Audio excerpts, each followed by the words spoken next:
irmãos, graça e paz. Agora a gente está tendo uma nova modalidade, aproveitando o que está se passando na nossa região, no nosso país, na nossa nação e no mundo. Nós estamos preparando as nossas aulas também em vídeo.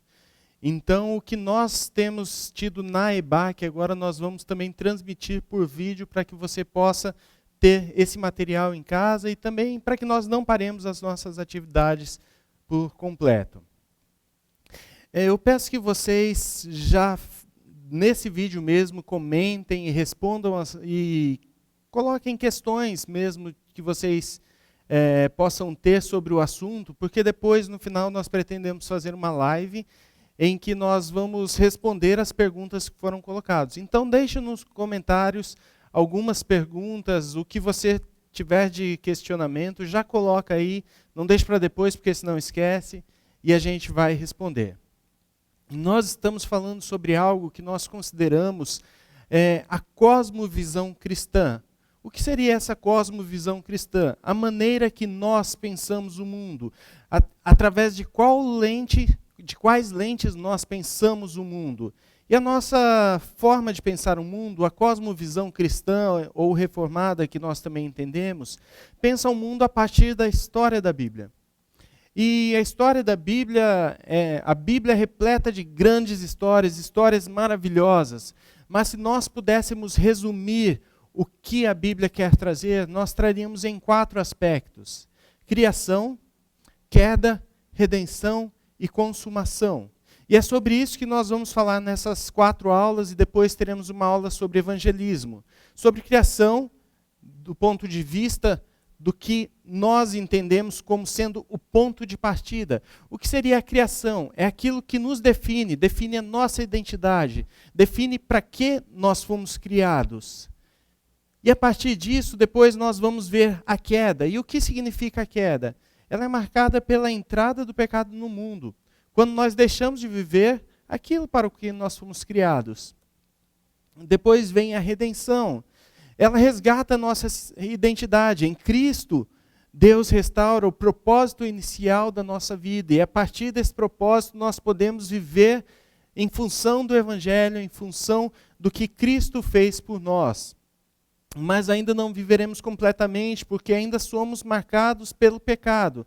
Não temos mais essa identidade como sendo pecadores, a nossa identidade foi moldada e transformada em Cristo, mas nós ainda pecamos, e por causa disso, a perfeição ainda dessa volta à nossa identidade ainda não foi completada. Isso vai ser completado na consumação, que é a restauração completa da nossa identidade, do propósito para o qual nós fomos criados. Então nós vamos falar sobre esses 4 aspectos, e depois nós vamos trazer um último aspecto, que é o evangelismo. Como nós podemos evangelizar e como nós devemos evangelizar a partir destes 4 aspectos. Não estou falando de modelos, de estratégias, não, estou falando do conceito que deve sempre estar presente quando nós evangelizamos. Quando nós falamos de Jesus, sempre esses 4 conceitos devem estar presentes. Eu vou ler o Salmo 8 para a gente entender um pouco sobre a criação, que é a nossa primeira aula. O texto diz o seguinte: ó Senhor, Senhor nosso, quão magnífico em toda a terra é o teu nome, pois expusestes nos céus a tua majestade. Da boca de pequeninos e crianças de peito suscitaste força, por causa dos teus adversários, para fazeres emudecer o inimigo e o vingador. Quando contemplo os céus, obras dos teus dedos, e a lua e as estrelas que estabeleceste, que é o homem que dele te lembres, e o filho do homem que o visites? Fizeste-o, no entanto, por pouco menor do que Deus, e de glória e de honra o coroaste. Deste-lhe domínio sobre as obras das tuas mãos, e sob os teus pés tudo lhe puseste. Ovelhas e bois, todos, e também os animais do campo, as aves dos céus e os peixes do mar, e tudo o que percorre as sendas dos mares, ó Senhor, Senhor nosso, quão magnífico em toda terra é o seu nome. Esse texto fala e exalta o nosso Deus pela sua criação. Exalta o nosso Deus por aquilo que Ele fez. E no final o autor fala, ó Senhor, Senhor nosso, quão magnífico em toda a terra é o seu nome. O Deus que fez aqui a criação e que nos colocou debaixo dele para governar esta criação. Por isso o texto fala que nós fomos feitos um pouco menores que ele, porque nós estamos debaixo dele em tudo que fazemos, abaixo dele em tudo que fazemos, mas ele nos colocou para governarmos todas as coisas. E aí nós vamos para o ponto inicial da criação, que quando nós começamos a estudar criação, a primeira coisa que nós nos lembramos são de histórias infantis. Então nós pensamos como nós ensinamos as nossas crianças a respeito da criação, como nós educamos os nossos filhos ensinando como apenas historinhas bíblicas. Mas não, ela define muito mais do que isso. O outro uso do estudo da criação na Bíblia é principalmente para rebater outras teorias de criação. Então, o Big Bang, o evolucionismo, todas essas questões que são tratadas na criação, nós usamos simplesmente a Bíblia como algo para combater isso. No entanto, a criação é muito mais do que isso. Ela revela o caráter, o porquê nós fomos criados e para quê. E além de revelar o nosso caráter e para que nós fomos criados, ela também revela muito sobre o nosso Deus, sobre quem é o nosso Deus. E aí eu gostaria também que vocês deixassem alguns comentários falando sobre o que você entende de Deus, o que você conhece, o que você pode conhecer de Deus através da criação. Algumas coisas que eu anotei, a grandeza de Deus. O Salmo 41 fala que com a concha das mãos ele espalhou as águas dos oceanos. Ele mede os céus a palmos. Deus é extremamente grande. O poder, ele simplesmente diz e as coisas acontecem. A sabedoria de Deus, cada aspecto da criação é maravilhosa. Como nós fomos criados uns seres tão complexos. Só Deus poderia fazer em sua perfeita sabedoria. A perfeição de Deus, ele criou tudo perfeito. A soberania de Deus, ele é soberano sobre todas as coisas, ele criou e ele reina sobre tudo. A justiça de Deus, porque ele criou tudo em perfeita justiça. A criatividade de Deus, a providência de Deus, porque ele não só criou, como ele continua sustentando todas as coisas. Ele é rei, ele é Deus, e todas essas coisas nós podemos entender a partir da soberania de Deus, a partir da criação, os atributos que nós podemos conhecer de Deus. Tem um atributo que eu coloquei que se chama solidão de Deus. E o que seria esta solidão de Deus? Isso eu retirei de um livro do autor A.W. Pink, que fala sobre os atributos de Deus. Leia esse livro, muito bom. E quando ele fala sobre esse primeiro atributo, solidão, ele fala que houve um ponto inicial. Não estamos falando de tempo, mas Deus criou todas as coisas. Então, antes de criar todas as coisas, era só Deus. Deus estava sozinho. Mas Deus, em sua solidão, ele é perfeito. Ele não sente falta de alguém, ele não está solitário, ele não depende da sua criação para sobreviver. Ele não criou as coisas porque ele estava se sentindo sozinho. Ele não criou para fazer companhia. Pelo contrário, ele se basta. Ele não precisa de ninguém que dê glórias a ele. Mas nós precisamos dar glórias a ele porque foi para isso que nós fomos criados e nós podemos ser perfeitamente satisfeitos só quando nós vivemos para glorificar ao nosso Senhor Jesus Cristo e Salvador. E aí nós vamos para Gênesis 1, que fala da criação. A criação ela foi feita a partir de uma palavra imperativa do Senhor. Ou haja, ou apareça, ou fixe. De qualquer forma, foi pela palavra de Deus. Deus não fala que haja os animais da terra, apareçam os animais da terra. Ele não vai lá criar os animais, fazer a partir de algum material. Não, simplesmente ele fala e isso acontece. Isso gera uma primeira distinção entre criação e Criador. O Criador fala e as coisas acontecem. Nós, para tudo que nós vamos fazer, nós precisamos colocar as nossas mãos, nós precisamos trabalhar ou pelo menos ordenar alguém que faça aquilo que nós precisamos que aconteça. Já é a primeira distinção clara. Deus fala e acontece. Nós falamos e temos que colocar a mão para que aconteça. E outra coisa, significa que o mundo inteiro pertence a Deus. Ele fala, ele cria, então tudo pertence a ele. Ele é o dono de todas as coisas. E as 3 primeiras palavras do versículo 1 de Gênesis, do primeiro capítulo de Gênesis, diz Bereshit bara Elohim. A primeira palavra, Bereshit, que vocês vão ver aí no slide, diz no começo, significa no começo. E também disso nós pegamos a palavra Gênesis, que é a tradução para o grego. E disso foi dado o título do livro que nós temos. Isso significa que a criação tem um ponto de partida, como eu já falei.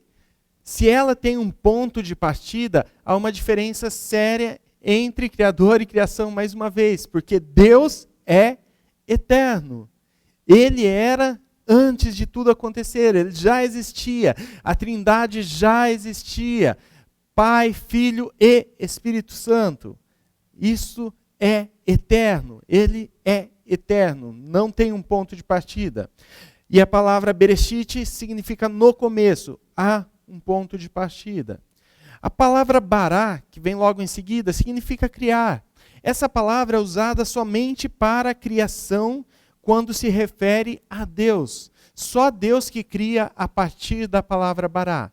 Ela significa criar a partir do nada. Há uma lei na química que diz que nada se cria, tudo se transforma. Isso não se aplica a Deus. Deus criou todas as coisas do nada, do zero. Ele não teve um material de origem. E por isso nós contestamos seriamente a teoria do Big Bang. Porque ela fala que de uma partícula, de uma molécula que explodiu, foram geradas todas as outras coisas. Não. A palavra de Deus não concorda com isso. Não houve uma molécula inicial, não houve nada. Deus criou tudo do nada. Essa é a palavra e nós cremos nisso pela fé em nosso Deus, em nosso Senhor Jesus Cristo. E a última palavra é Elohim. Essa palavra era comumente usada por todas as narrativas de criação, que quando falava de um ser criador, usava a palavra Elohim. Quando nós vemos essa palavra em Gênesis, usando apenas Elohim, que significa deuses, o plural de Deus, nós pode passar pela nossa cabeça que esses deuses são iguais aos outros deuses, mas não, é uma maneira que Deus está usando para comunicar com o seu povo, para que eles entendam que ele está falando da criação de um Deus criador. Mas logo para frente, ele começa a falar Senhor Deus, que no hebraico é Yahvé Elohim. Yahvé, nós não sabemos qual que é a pronúncia correta, porque o judeu sequer cita esse nome, e na nossa tradução aparece como Senhor, e sempre que se fala de Senhor, com todas as letras em maiúsculo, nós estamos falando de Yahvé. Então, quando o Senhor fala com Moisés, eu sou, ele fala do seu nome Yahvé. Ele é o Deus Todo-Poderoso, Criador dos céus e da terra. Então, não é simplesmente os deuses daquela época, é o Yahvé Elohim. E aí nós partimos para a sequência da estrutura narrativa que é usada em Gênesis 1. Então, o versículo 3, por exemplo, do capítulo 1. Disse Deus, haja luz e houve luz, e viu Deus que a luz era boa. Versículo 6. Disse Deus, haja firmamento no meio das águas e separação entre águas e águas. Fez Deus o firmamento e separação entre águas debaixo do firmamento e as águas sobre o firmamento, e assim se fez. E chamou Deus ao firmamento de céus. Houve tarde e manhã no segundo dia, e assim ele vai trazendo a sua narrativa. E a estrutura é basicamente essa. O narrador fala, disse Deus. E aí o que Deus vai falar? Está nos chamando a atenção para o poder da palavra criadora de Deus. Então, o que Deus vai falar? Silêncio, vamos escutar. E aí vem a palavra imperativa. Haja luz, haja águas, haja firmamento. E aí, assim por diante. Sempre tem essa palavra imperativa. E depois vem o surgimento mediante a ordem. Deus não vai lá e coloca as suas mãos para fazer, mas pelo poder da sua palavra. Mais uma vez, eu gosto de insistir nisso, para a gente saber que é pelo poder da palavra de Deus. E por último, uma avaliação daquilo que foi feita, ou uma conclusão. E viu Deus que era bom. Ou seja, Deus não fica fazendo testes. Não deu certo, vamos voltar. Né? A gente até brinca que o homem é o rascunho e a mulher o que é perfeito. Não, Deus não erra. Ele vê que tudo que ele fez foi bom. E no final da sua criação, ele fala que, vendo todas as coisas da sua criação, e viu Deus que tudo era muito bom. Então Deus vê que toda a sua criação é muito boa. E aí ele vai estruturando, o narrador vai estruturando a criação em algumas obras. A primeira são obras de separação. E a primeira parte da criação faz uma definição de tempo e espaço.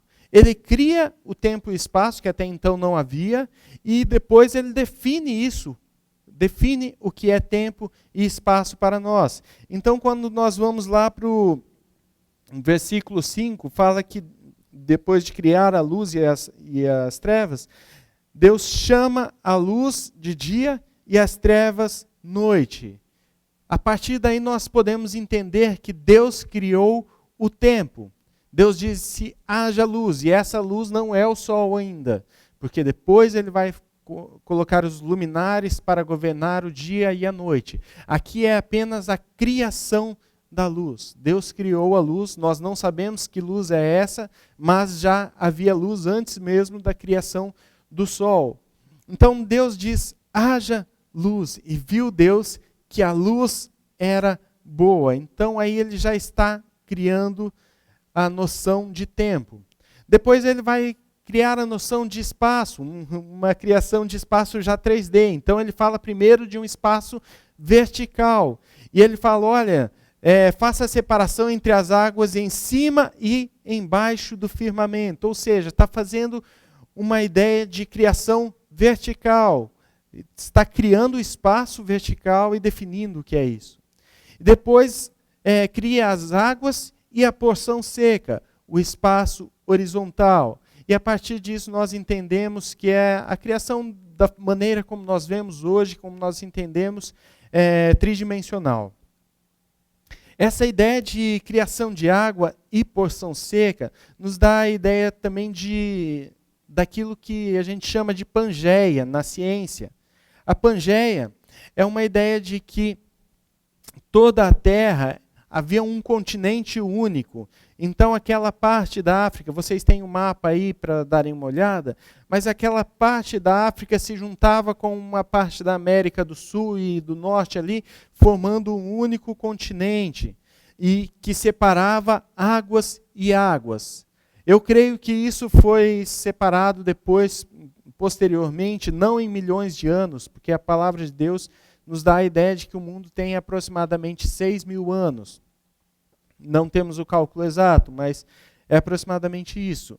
Mas quando nós entendemos que essa separação foi feita, eu creio que foi foi no momento do dilúvio. Isso porque há várias histórias em continentes diferentes a respeito do dilúvio, mas também porque a palavra de Deus fala que saíam águas, não só caíam águas da chuva, mas saíam águas de dentro da terra. Então isso provavelmente causou toda essa separação e criando o mundo da maneira como nós vemos hoje, a partir de separação de placas tectônicas, todas essas coisas. Depois disso, depois de criar as obras de separação, Deus fez as obras de vivificação. E essas obras de vivificação são obras de criação de seres vivos. Então, primeiro Deus cria as plantas, depois os animais, depois o homem. Mas entre as plantas e os animais, Deus cria os luzeiros e os luminares para governarem, o luminar para governar o dia, o luminar para governar a noite. Então, todas essas luzes e luminares, nós entendemos que eles são colocados entre essas obras de vivificação. Mas por que é colocado dessa forma? Em toda a história da humanidade, nós vemos muitas religiões, muitas pessoas adorando o sol, as estrelas, né? Nós vemos a astrologia, não a astronomia, a astrologia fazendo adoração, fazendo signos para explicar toda essa adoração a seres que foram criados. E aí ele está entre plantas e entre animais, ou seja, o sol, as estrelas, a lua, são criação de Deus, assim como as plantas e os animais. E nós devemos adorar não a criatura, mas o Criador. Não a criação, mas o Criador. Ou seja, o que Deus está falando, olha, deixem de adorar sol, estrelas, a lua, porque tudo isto foi criado por mim. Eu sou o único digno de toda adoração. Então adorem somente ao Senhor, nosso Deus. Tudo isso, não há diferença entre animais, plantas e todas essas coisas. Lógico que nós vemos hoje talvez um panteísmo, de uma adoração exacerbada da natureza. Vemos adoração a animais, na Índia se vê adoração a vaca, a elefante, né?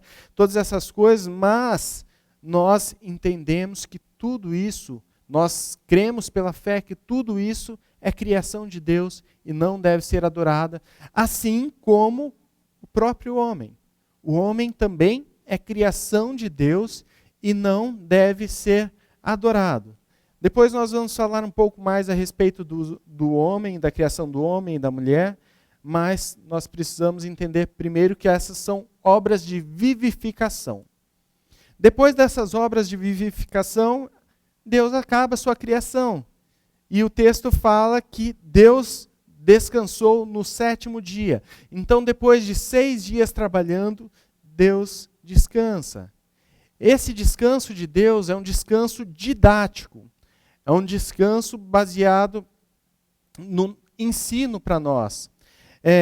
Porque a palavra de Deus fala que ele não dormita, nem dorme o guarda de Israel. Ele está sempre atento, ele não precisa de descanso, mas ele precisa nos ensinar que nós precisamos de descanso. E é a partir daí que Deus coloca esse texto para falar que ele descansou.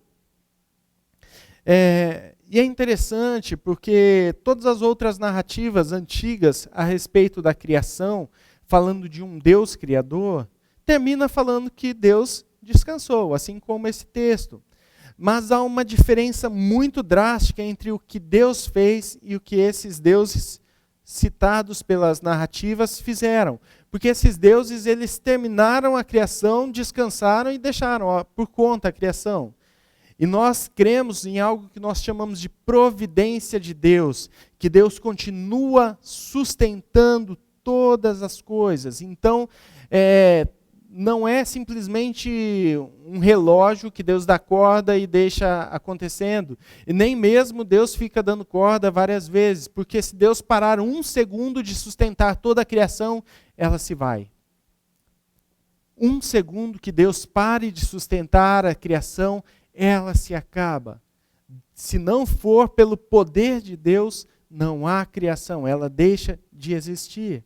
E Hebreus 1, o capítulo 1, versículo 3, fala que Cristo, o Filho, sustenta todas as coisas pela palavra do seu poder.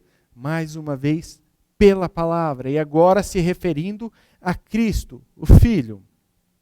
Então, Deus continua sustentando todas as coisas. Esse descanso de Deus é para nos ensinar a termos o nosso tempo de descanso, o nosso dia sabático. O homem foi criado, e o texto no capítulo 1, versículo 26, diz que foi criado o homem à imagem e conforme a nossa semelhança.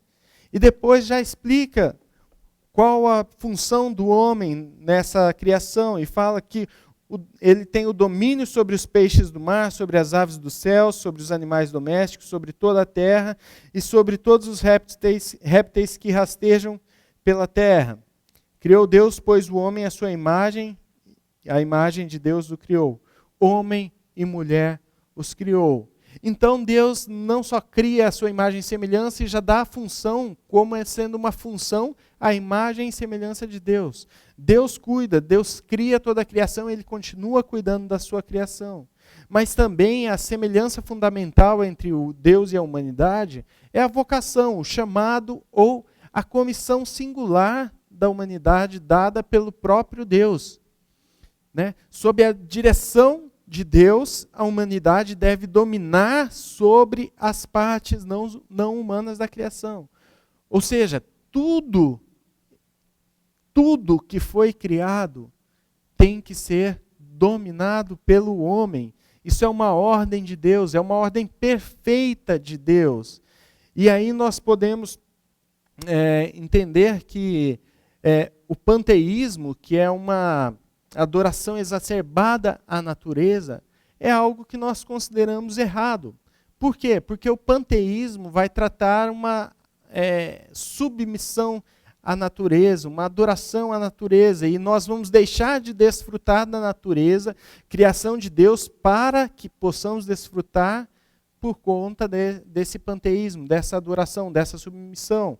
Mas também, por outro lado, nós temos a devastação da natureza, a destruição proposital da natureza visando o lucro. Também é errado. Não faz parte do dominar, do preservar, do cultivar que Deus ordenou. Então, nós como humanidade devemos dominar e cuidar da criação, que foi feita para que desfrutemos, mas também para que a preservemos. E Deus dá 3 tipos de mandatos para o homem. O primeiro mandato é o mandato espiritual, que haja um relacionamento com Deus. Deus fez um dia especial para isso. O sábado no Antigo Testamento era usado para dedicar exclusivamente ao Senhor. Com a morte e ressurreição de Cristo no primeiro dia da semana, nós passamos a fazer isso no domingo. Então, no primeiro dia da semana, nós devemos guardar e dedicar para honrar ao Senhor. Isso é um mandato espiritual, mandato perfeito de Deus, para aquilo que nós fomos criados. Lembrem-se do que nós estamos falando. A criação define o nosso propósito de vida, define a nossa identidade. Então, para que nós fomos criados? Para um relacionamento com Deus. Então, esse mandato é o mandato perfeito desse propósito inicial.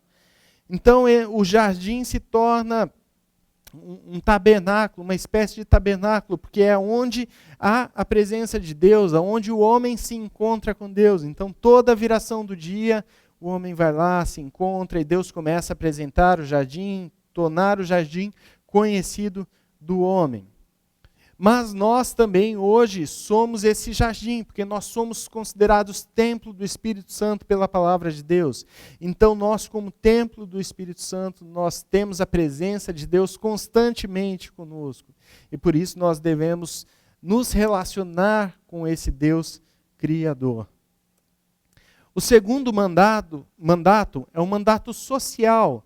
Deus fala de uma estrutura familiar, ou seja, cresçam e multipliquem-se.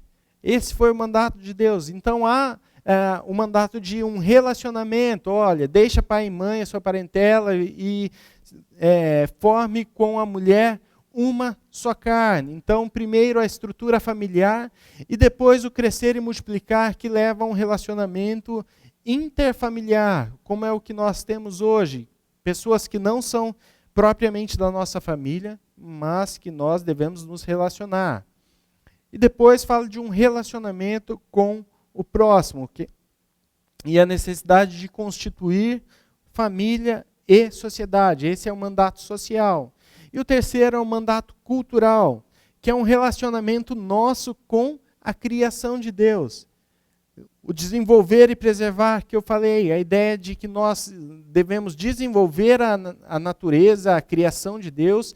Então imaginem a tecnologia que nós teríamos hoje se não houvesse o pecado, e ainda mais, o bom uso que nós faríamos dessa tecnologia, única e exclusivamente um bom uso.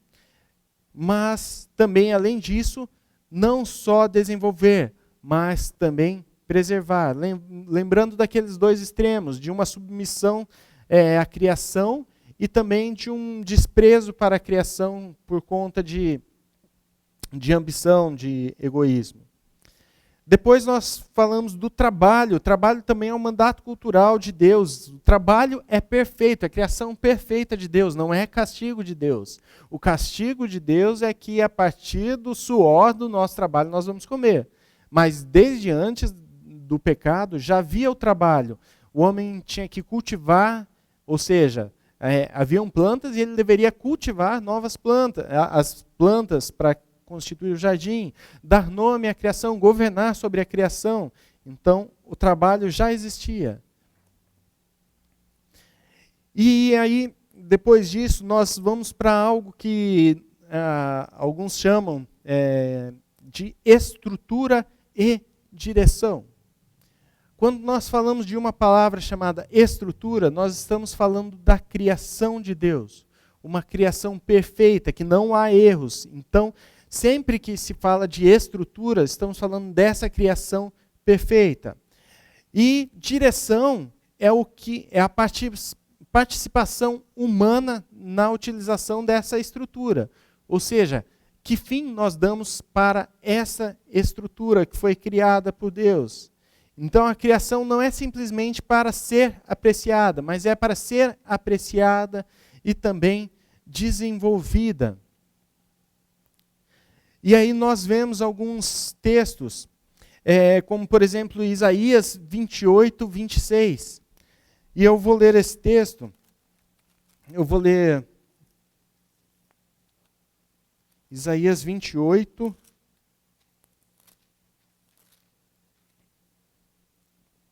do 23 ao 29. Inclinai os ouvidos e ouvi a minha voz, atendei bem e ouvi o meu discurso. Porventura lavra todo dia o lavrador para semear? Ou todo dia sulca a sua terra e a esterroa? Porventura, quando já tem nivelado a superfície, não espalha o endro, não semeia o cominho, não lança nela o trigo em eiras ou cevada no devido lugar ou espalha na margem? O que está sendo tratado aqui é um ensino, são perguntas retóricas sobre a criação, sobre o lavrar, sobre o cultivar a terra. Essas perguntas, para quem já faz isso, são perguntas óbvias. Lógico, a resposta é sim, claro, lógico. Mas o versículo 26, pois o seu Deus assim o instrui devidamente e o ensina. Ou seja, é Deus que ensina, é Deus que nos ensina a direção que nós devemos dar à estrutura criada por Ele. É Deus que nos ensina como nós devemos agir, Deus que ensina a nossa utilização da terra, a lavrar, a cultivar, é Deus que ensina. Outro texto que fala em Êxodo 31, fala o seguinte, Êxodo 31,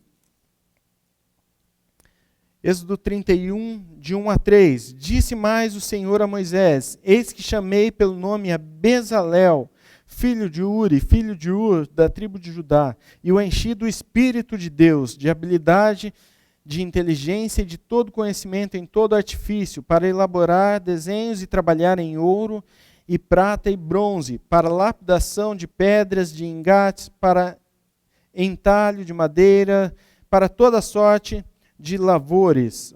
Eu li até o versículo 5. O que está sendo falado aqui é que Deus encheu a Bezalel do Espírito do Senhor para fazer artesanato, se nós podemos assim dizer. Nossa, mas encher do Espírito não significa para falar alguma coisa, para pronunciar algo. Não, não é simplesmente isso.